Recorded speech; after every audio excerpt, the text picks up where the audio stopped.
Alors, Monsieur Calatou, nous avons le grand privilège de vous avoir parmi nous aujourd'hui. Pour notre grand public, j'aimerais bien, si vous voulez, nous partager un peu votre expertise et vous avez commencé la méthode physiodermie. Eh bien, la méthode physiodermie est née d'une réflexion il y a quelques années concernant donc les particularités, les différences de peau. Aujourd'hui, malheureusement, de plus en plus, on doit tenir compte car il y a eu des changements et des évolutions. Est-ce que nous avons la même peau tous? Oui. Sommes-nous tous pareils au niveau de la peau? Non.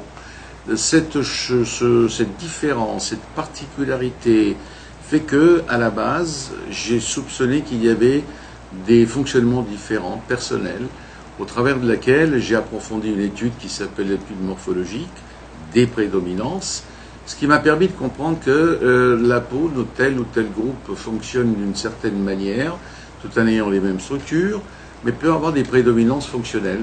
Elle peut provoquer, fabriquer ou réagir d'une manière différente. Et à partir de ce concept, j'ai dû structurer soit à la fois les protocoles d'application, soit des produits qui ont été étudiés en fonction de ces altérations.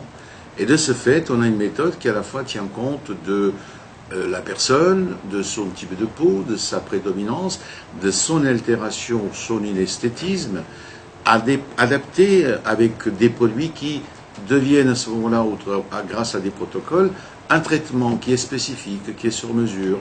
Et de ce fait, nous obtenons des résultats, bien entendu, différents, qui sont, bien entendu, mieux adaptés, et bien évidemment sont différents, disons, d'un traitement traditionnel, dit esthétique traditionnel. Ça, c'est le cœur, la raison, et la vie encore aujourd'hui, car la méthode, il y a quelques années qu'elle est née, elle a subi des évolutions, bien entendu, mais le concept, le cœur, est toujours le même. Comprendre pourquoi individuellement nous sommes différents, comment y apporter une solution, et surtout comment apporter des résultats personnels et spécifiques.